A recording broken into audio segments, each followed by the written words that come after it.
Assalomu alaykum, kanalimizga xush kelibsiz. E'tiboringizga yoz ne'mati bo'lgan qovunning yana bir nechta foydali xususiyatlarini taqdim etamiz. Qovun ovqat hazm qilish jarayoniga ijobiy ta'sir ko'rsatadi. Undagi folik kislotasi qon hosil qilishda ishtirok etadi. Qovun ateroskleroz, kamqonlik, yurak-qon tomir kasalliklarida juda foydali. Qovun kremniyga boy. Olimlar inson hayoti va salomatligi, organizmdagi fiziologik jarayonlar me'yorida kechishi bevosita kremniy moddasi bilan bog'liq deb hisoblashadi. U inson organizmining qattiq to'qimalari, terisi va sochining holatiga ta'sir ko'rsatadi. Kremniy miya po'stlog'iga, asab tizimiga, ichak devorlariga, oshqozon hazm yo'llariga va barcha ichak a'zolari tizimlariga ta'sir ko'rsatadi. Qovunda boshqa poliz mahsulotlaridan farqli o'laroq C vitamini ko'proq. Undagi biriktiruvchi to'qima moddasi ichaklar mikroflorasiga ijobiy ta'sir ko'rsatib, organizmdan xolesterin moddasini chiqarib yuborishga sabab bo'ladi. Ovqat hazm qilishni yaxshilaydi.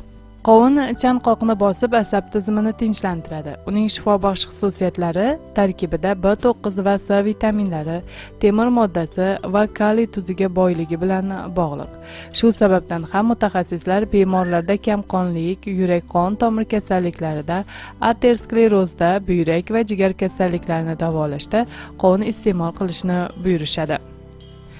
Qovunning shifobaxsh xususiyatlari uning yetilib, yaxshi pishganligi bilan bog'liq. Masalan, yetilib pishmagan qovun sapchani yeyish oshqozon yarasi yoki gastrit kasali bor kishilarga tavsiya etilmaydi. Och qoringa ham qovun tanovul qilish tavsiya etilmaydi. Sharq tabiblari qadimdan qovundan shifobaxsh vosita dori sifatida foydalanishgan.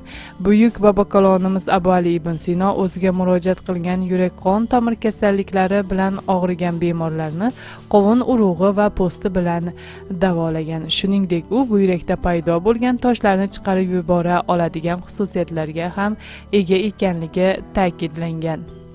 U qadimdan bronxit, sil, bosh og'rig'ini davolashda va nafas yo'llarini tozalashda undan tayyorlanadigan dori-darmonlar keng ishlatilgan. Yevropada keyingi yillarda organizmni qovunning sharbati yordamida tozalash keng tus oldi. Har xil ortiqcha yoqimsiz moddalar va xiltlardan organizmni tozalash uchun 20 kun davomida nahorga kishi tabiga qarab qovun sharbatiga xohlagan mevasini qo'shib iste'mol qilishi ma'qul. Hozircha shular. Kanalimizni kuzating va doimo sog' salomat bo'ling. Hayron o'z kanali faqat siz uchun.